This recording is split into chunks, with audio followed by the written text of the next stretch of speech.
Assalamualaikum warahmatullahi wabarakatuh. Perkenalkan, saya Nurzahwa Khairiyah dari kelas A dengan NIM 20 30 10 70 20 25, jurusan Ilmu Administrasi Negara. Kali ini saya akan menjelaskan jenis lembaga pemerintahan negara. Negara mempunyai dua lembaga pemerintahan, yaitu profit dan non-profit.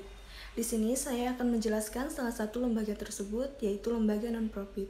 Lembaga non-profit atau yang dikenal juga dengan organisasi nirlaba, yang mana organisasi ini jelas tidak mencari keuntungan. Sebaliknya, tujuan utama dari organisasi ini dapat didefinisikan dalam hal sosial, politik, pendidikan, dan tujuan non-profit lainnya. Ciri-ciri dari lembaga non-profit ialah 1. Tidak adanya kepemilikan seperti pada organisasi bisnis pada umumnya. 2. Menghasilkan suatu barang atau jasa yang tidak mempunyai tujuan untuk mendapatkan laba semata. Jika terdapat keuntungan, maka jumlahnya pun tidak pernah dibagikan kepada para pendiri atau pemilik organisasi tersebut. 3. Sumber daya atau dana yang didapatkan berasal dari para penyumbang yang tidak berkeinginan untuk mendapatkan keuntungan atas apa yang telah diberikan. Selanjutnya ialah jenis-jenis lembaga non-profit menurut Henry Heinisman dalam buku Strategic Marketing for Non-Profit Organization pada tahun 2003, membaginya ke 4 jenis bagian. Yang pertama, organisasi nirlaba donasi, organisasi yang mengandalkan pendapatannya dari donasi. Yang kedua, organisasi nirlaba komersial. Lembaga ini pendapatannya berasal dari anggota yang berupa share atau sewa dari pemakaian harta organisasi. Yang ketiga, organisasi nirlaba mutual. Lembaga yang dikelola oleh para anggotanya yang notabene adalah pemakai jasa dari lembaga itu sendiri. Dan yang terakhir, yang keempat, yaitu organisasi nirlaba entrepreneurial, yaitu lembaga ini dikelola oleh para profesional yang memang khusus diberi gaji untuk mengelolanya. 5 contoh organisasi non-profit. Yang pertama, Museum of Modern Art atau MoMA. Didirikan hampir seabad yang lalu, MoMA telah berkomitmen untuk mengumpulkan dan mencatat perkembangan seni modern dari abad ke-19 hingga abad ke-20.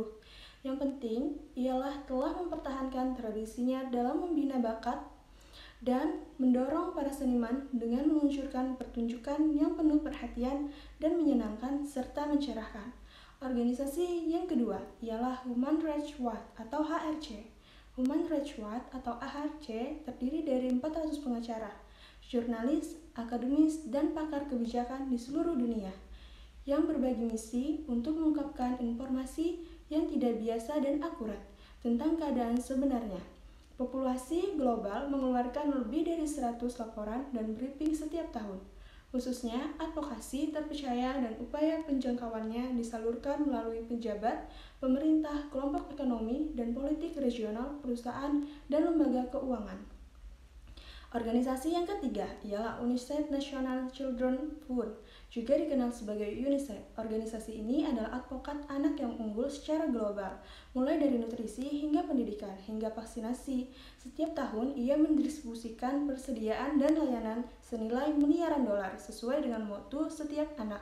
Diperhitungkan agenda baru 2030 untuk pembangunan dan berkelanjutan telah memutar UNICEF dalam beberapa tahun terakhir ke arah visi proaktif kesehatan dan keselamatan anak-anak.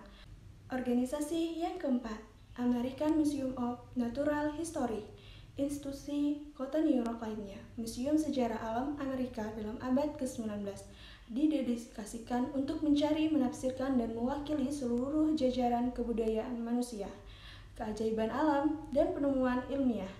Penelitian pendidikan dan pekerjaan konservasinya tidak ada duanya, dan markas ikoniknya di Central Park was legendaris.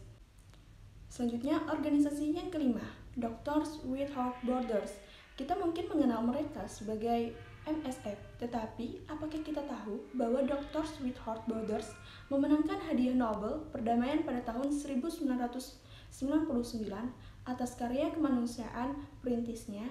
Setiap tahun, MSF menyediakan perawatan medis darurat untuk jutaan orang di zona konflik dan di daerah bencana di seluruh dunia, yang mendefinisikan pada tingkat paling dasar humanitarisme.